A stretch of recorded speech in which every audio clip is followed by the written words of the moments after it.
La première personnalité reçue ce jeudi 14 avril 2022 à Oyo par le président de la République est Uhuru Kenyatta, envoyé spécial, porteur d'un message écrit du président Uhuru Kenyatta du Kenya à son homologue congolais Denis Sassou Nguesso. La teneur de ce message n'a pas été révélée, mais tout laisse croire que celui-ci a trait aux relations somme toute fructueuses entre le Congo et le Kenya. Ensuite, le chef de l'État, Denis Sassou Nguesso, a reçu le représentant du secrétaire général de l'Organisation des Nations Unies pour l'Afrique centrale. Il s'agit de François Lunseni Fall, qui est arrivé au terme de son mandat après 5 années d'exercice.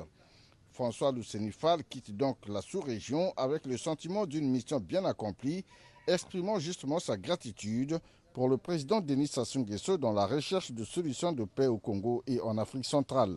J'ai eu l'occasion de faire mes adieux à son Excellence, Monsieur le Président Sassou Nguesso, et j'ai rencontré auprès de lui beaucoup de compréhension. Je l'ai remercié pour toutes les facilités dont nous avons bénéficié auprès de lui, auprès de son gouvernement, auprès de tout le peuple congolais.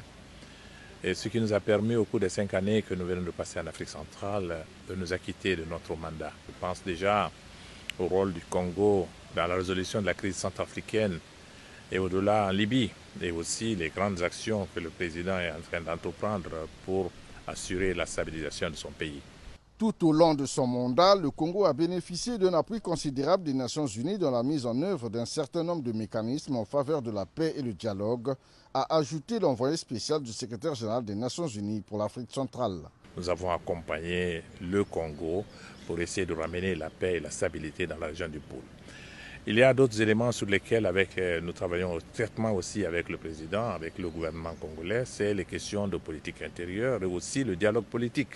Guinéen d'origine et ancien ministre des Affaires étrangères, François Lunseni Fall retourne donc dans son pays pour se reposer de l'œuvre diplomatique combien gigantesque qu'il a réalisée en faveur de la paix, la stabilité et la sécurité en Afrique centrale et dans la région des Grands Lacs.